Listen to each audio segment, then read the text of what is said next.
ሰላም ጤና ይስጥልኝ እንደምናችሁ ማርቲ ነኝ ከማርቲኤ ዛሬ እንደምታዩት ይሄን የመሰለ ቆንጆ እንጎቻን የጋገርኩት እንጎቻ ማለት ትንሽ እንጀራ መጨረሻ ላይ ምን ጋግረን እንጀራ ጋግረን ከጨረስን በኋላ ግን እኔ አሁን ትልልቁን ጋግረን አንዳንዴ ብዙ ጊዜ ተርፎ ይጣላል በልተን እና እንደዚህ ቢሆን ልክ እንደዚህ ሀገር ዳቦ ስላይስ አድርገው እንደሚሸጡት ትንሽ እንጎቻ ምን ፈልገውን ያህል ያነሳ መብላት እንችላለን አንጥልም የተረፈ እንጀራ ማለት ነው እንዲ ተደግሞበት የሚሰራ ግን ይሄ አሁን ብዙ አልተደከመበትም 24 ሰዓት ነው ካቦካሁት ዲቆንጆ አይን ያለው እንጀራ ወጥቷል ጀርባውን ስናየው እንዲ ነው የሚመስለው በጣም ለስላሳ አብሲት አልጨመርኩም ይሄንን እንግዲህ ወይ በሚቀጥለው ጊዜ ሰርቼ አሳያችኋለሁ ያለ አብሲት እንዴት እንደምሰራ ደግሞ በ24 ሰዓት ውስጥ የጤፍና የገብስ ነው አሁን ዛሬው የማሳያችሁ የእንጎቻ ቃተኛ ቅቤና በርበሬ ቀለጥ አድርጌ የተረፈኝ ሊጣለት እዚህ ትንሽ ያስቀረሁት ጋግሬ ጨርሻለሁ ኦልሞስት ከዚህች ውስጥ ትንሽ እንጀራ ጋግርና የቀረውን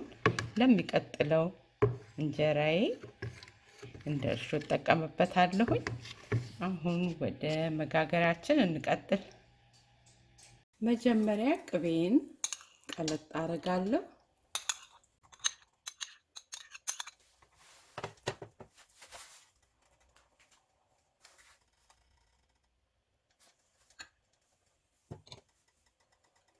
አንዴ እንደዚህ መቅለጥ ከጀመረ በኋላ ነው በርበሬው ጨምረው በኃይል ግን ሰዓቱን አልጨምረውም አሁን ይሄንን እንደቀለጠልኝ አወጣዋለሁ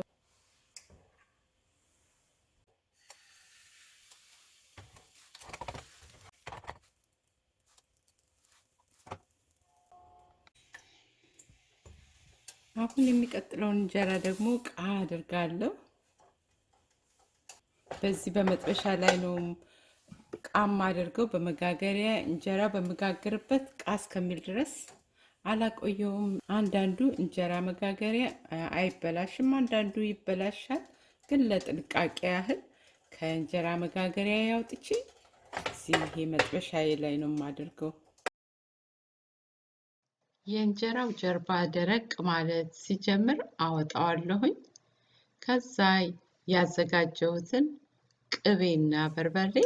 በላዩ ላይ ቀባዋለሁ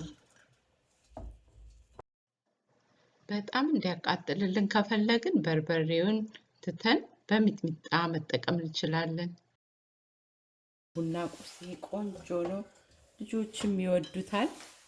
እንደዚህ አድርገን ያያችሁት ቃ ብሏል እንጀራ እንደዚህ ያደረኩኝ ቀጥላለሁ አንድ ጨምራለሁ ይሄን ደግሞ ቃ ሳናደርገው ማለት ነው ቅቤው የቀለጠ ስለሆነ ይቻላል ግን ቃተኛ ማለት ቃ ብሎ የደረቀ እንጀራ ማለት ነው ልጆቻችሁ ግን እንደዚህ የሚወዱ ከሆነ ባይደርቅም እንግዲህ ምንም አይደለም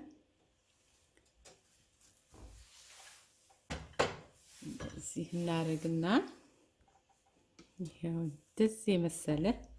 ቃተኛ ሰርቻለሁ እንዴ ሲያምር እንዴት እንደሚያምር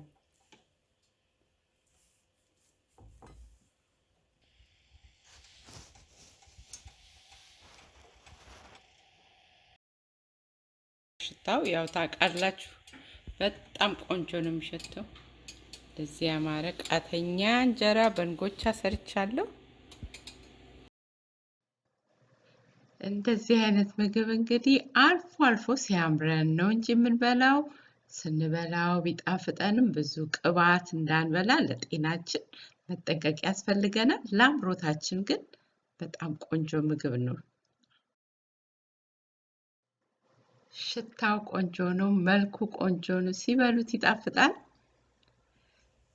የዛሬው ቪዲዮዬን እዚህ ላይ ጨርሳለሁ በሚቀጥለው ቪዲዮ እንገናኝ የእግዚአብሔር ጥበቃ በሁላችሁም ላይ ይሁን ደህና ቆዩኝ